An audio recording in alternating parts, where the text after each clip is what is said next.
Ku yakin saat Kau berfirman. Ku yakin saat Kau berfirman, ku menang saat Kau bertindak. Hidupku hanya ditentukan oleh perkataanmu.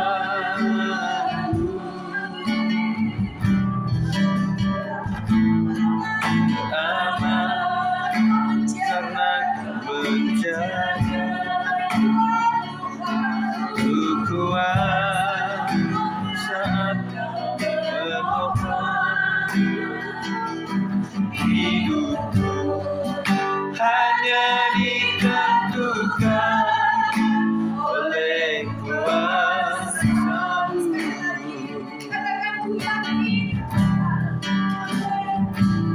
Ku yakin saat Kau berfirman, menang saat Kau bertindak. Hidupku hanya ditentukan oleh perkataanmu. Ku aman saat Kau berjaga.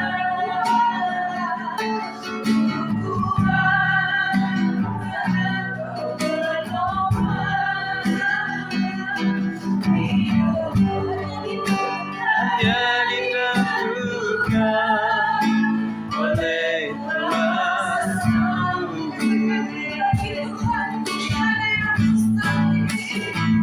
Bagi Tuhan tak ada yang mustahil,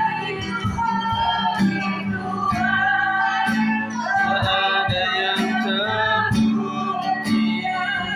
Mukjizatnya bagiku, ku diangkat dan dipulihkannya. Bagi Tuhan tak ada yang mustahil. Bagi Tuhan tak ada yang terbukti. Mukjizatnya disediakan bagiku, diangkat dan dipulihkannya.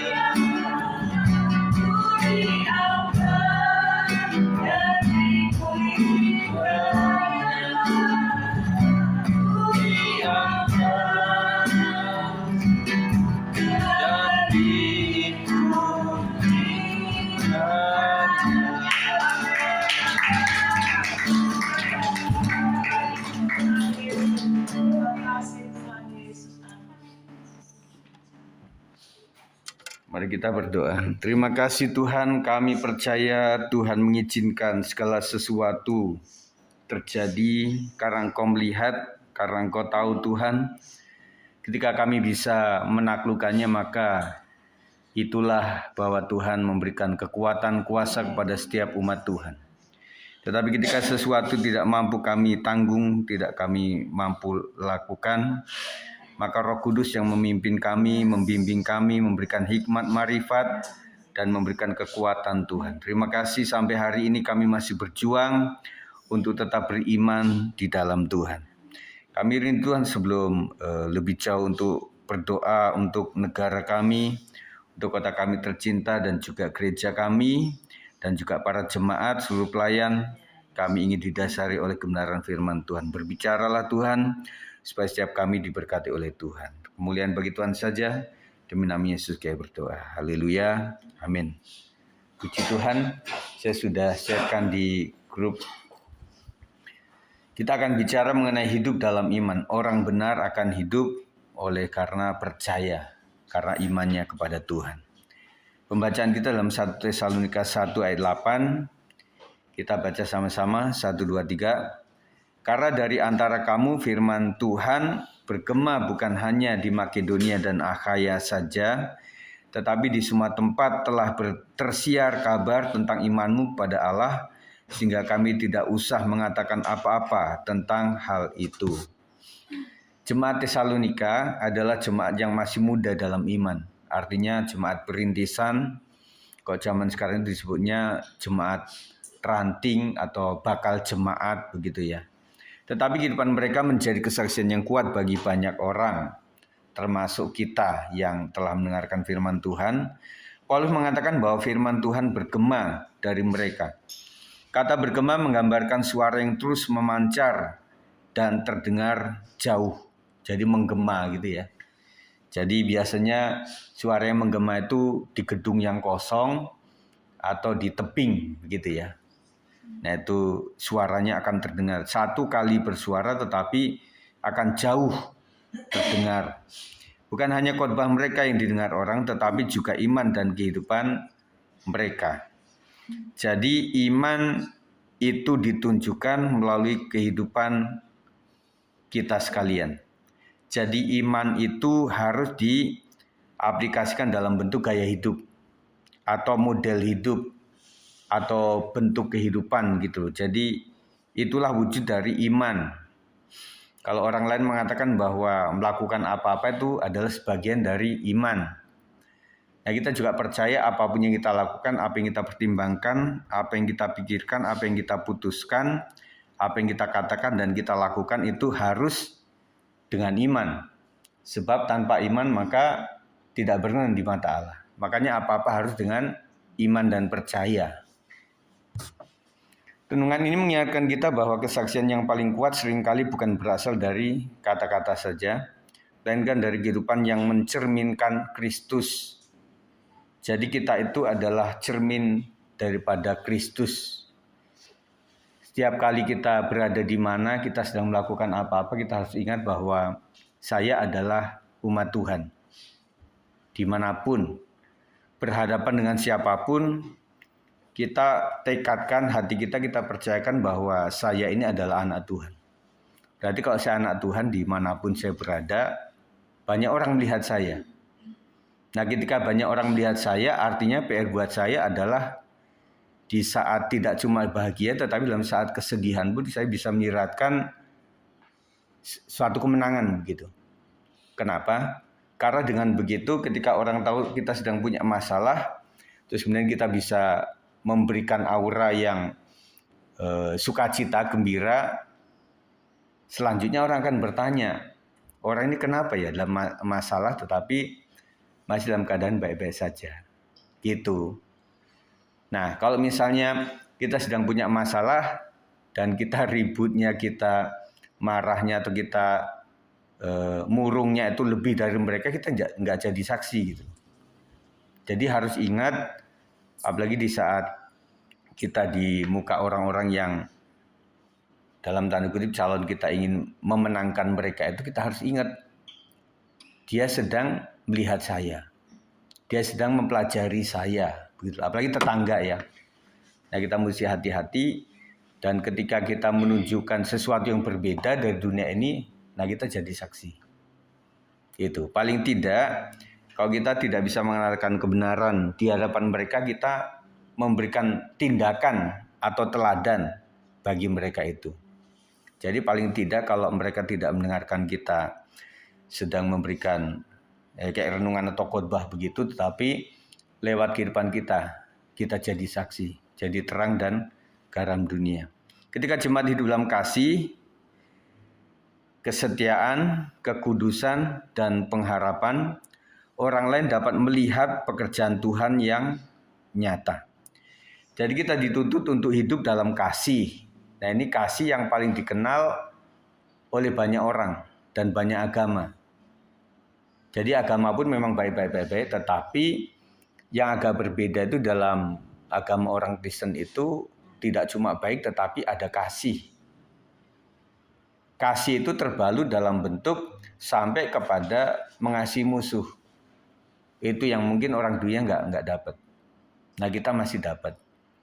Dan saya melihat kesaksian-kesaksian orang-orang yang dulunya non-Kristen akhirnya jadi Kristen, satu hal ini. Mereka melihat temannya atau melihat keluarganya, kok kasih itu diwujudkan gitu loh. Ada pengampunan, ada bisa menerima orang yang secara sosial itu orang harusnya dijauhi, tetapi namanya orang Kristen kok bisa menampungnya gitu loh. Jadi ada beberapa tadi saya akan mendengarkan kesaksian di Melanie Ricardo itu kan tentang Choky Sitohang. Nah istrinya itu kan dulunya non-Kristen, dia orang Muslim. Nah tetapi dia kok tertariknya aneh. Ketika dia merasa kosong atau seperti apa, dia punya teman tuh di Bali kalau nggak salah, dia melihat kok ada kaset-kaset zaman dulu kan. Kemudian ada Alkitab begitu ya. Kemudian dia coba puter itu, dia pinjem kasetnya disetel di mobil di mana begitu. Dan akhirnya hanya dengan lagu instrumen dia kok ada rasa damai gitu loh. Waktu dia bilang bahwa saya sudah kerjaan bagus dan juga penghasilan sudah sangat bagus. Kalau nggak salah dia pramugari waktu itu. Dan ketika dia sedang terbang kemana, mulanya di situ dia kan pinjam Alkitab temennya itu. Tetapi akhirnya, wah ini kalau pinjam-pinjam terus kan mesti ngembaliin terus ya. Kayaknya nggak efektif, akhirnya dia beli. Nah dengan beli sendiri itu dia bisa tandain. Jadi ayat-ayat yang paling memberkati dia itu ditandai, dicoret begitu ya. Nah akhirnya waktu dia terbang kemana dia baca itu. Dan menurut kesaksian dia itu selama 6 bulan dia sudah menghabiskan 1 Alkitab itu. Nah dari situlah dia mulai tertarik. Akhirnya ya ada tantangan juga dari keluarganya kan memang ya bapak mama siapa sih yang setuju misalnya anaknya itu berubah agama dibanding orang tuanya, pasti sedih lah ya, marah begitu ya. Nah akhirnya ya memang akhirnya si namanya saya lupa, orang ini akhirnya ditampung oleh keluarga orang Batak. Berarti dia bukan Batak kan? Jadi keluarga dari Marga Hutape ya kalau nggak salah.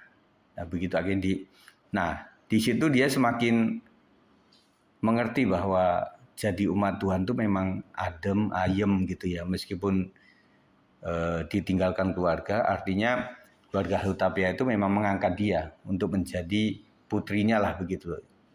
Nah, akhirnya disitulah diarahkan untuk menjadi harus memiliki komunitas supaya kuat begitu ya. Nah, akhirnya di dalam komunitas itu kok rasa diterima, tidak peduli latar belakangnya seperti apa.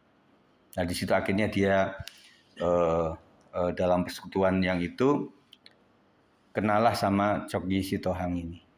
Itu riwayatnya. Nah, yang dia akui adalah bahwa ternyata orang-orang seperti saya yang memang di keluarga tidak terlalu diterima, tapi ada anak Tuhan yang memang menerima dia. Itu yang semakin menguatkan dia. Saya percaya bahwa kasih inilah yang menjadi nilai plus bagi anak Tuhan. Kita jangan pernah tinggalkan ini. Di dalam kasih itu ada penerimaan, ada pengampunan, dan juga ada bisa melupakan kesalahan orang lain. Jadi dasarnya apa? Karena kita sendiri kan memang banyak dosa, dan saya sudah dilupakan oleh Tuhan kesalahan itu. Makanya kenapa tidak saya harus bisa mengampuni orang lain. Kemudian kesetiaan. Jadi jemaat itu hidup dalam kesetiaan. Setia apapun musimnya, masalahnya, dia tetap setia untuk beribadah kepada Tuhan.